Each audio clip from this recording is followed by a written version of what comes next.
माधवी हैरान परेशान अपने कानों पर उसे यकीन ही नहीं हो रहा था कि उसकी अपनी जन्नी माँ भाभी के साथ मिलकर उसके बारे में ऐसी बातें करेगी। ऐसी कौन सी बात माधवी ने सुन ली, हैरान परेशान वाली। इस कहानी की शुरुआत होती है मायके की लाडली माधवी से। 3 बहनों में भाइयों में सबसे छोटी, इसलिए सबकी लाडली दिन भर चहकती रहती थी चिड़ियों की तरह, और दोनों बड़े भाइयों से अपनी बातें मनवाती रहती थी।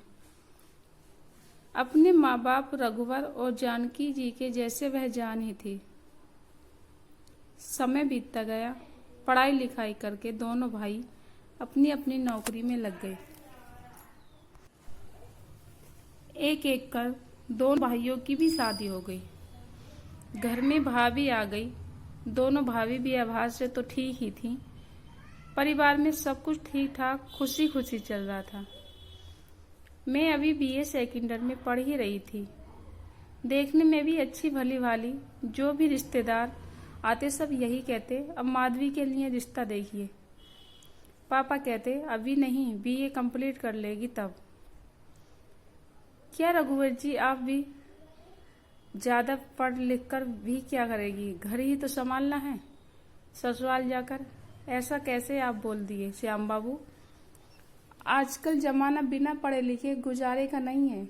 लड़की पढ़ी लिखी रहेगी, कभी ऊंच नीच कुछ हो जाए उसके विपरीत का श्रृंगार बनेगी है पढ़ाई। वैसे आपकी जो मर्जी रघुवर बाबू, मुझे कहना था सो मैंने कह दिया। पुणे, अरे रघुवर जी, लड़का देखने में भी तो समय लगेगा। देखते देखते ये दिन कैसे बीत जाएगा पता भी नहीं चलेगा। पापा थोड़ा रुक कर, हाँ यह भी कह रहे हैं आप,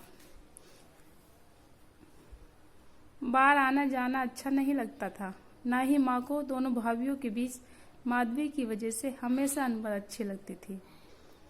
इसी बार माधवी जब मायके आई मयंक जी के साथ, रात में तो सब ठीक था। सुबह माधवी जब बाथरूम की तरफ जाने लगी, उसने सुना कि माँ और दोनों भाभी उसी के बारे में बात कर रही हैं। वह थोड़ा ध्यान लगाकर सुनने लगी। दोनों भाभी कह रही थी कि क्या दिक्कत है माधवी जी को अपनी ससुराल में। इतनी अच्छी सास, इतना अच्छा परिवार मिला हुआ है, फिर भी जब देखो तब यहाँ आ जाती हैं।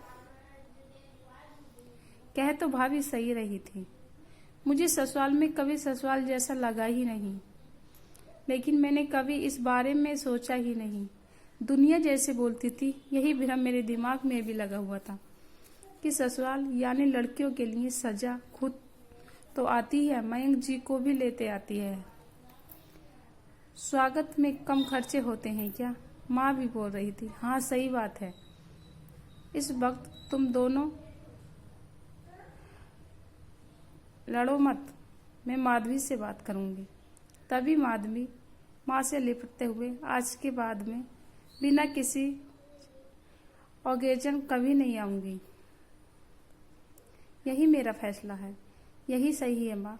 माधवी की आंखों से आंसू जैसे रुकने का नाम ही नहीं ले रहे थे। नम आंखों से ही तुरंत वह मयंक जी के साथ अपनी ससुराल पहुंच जाती है। रेवती से लिपटकर फूट फूट कर रोने लगती है और कहती है, मेरा मायका छूट गया दहलीज के उस पार। रेवती जी, अरे पगली, तुम्हारा दूजा मायका हमेशा तुम्हारा इंतजार कर रहा है। अपने घर को रोशन करो, यही तुम्हारा असली मायका है।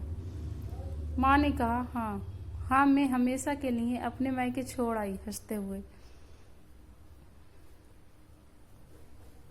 दोस्तों, आशा करती हूँ कहानी आप लोगों को पसंद आई हो, तो प्लीज़ वीडियो को लाइक शेयर कीजिए और हर रोज़ नई कहानी पढ़ने के लिए मेरे ब्लॉग को सब्सक्राइब कीजिएगा। धन्यवाद।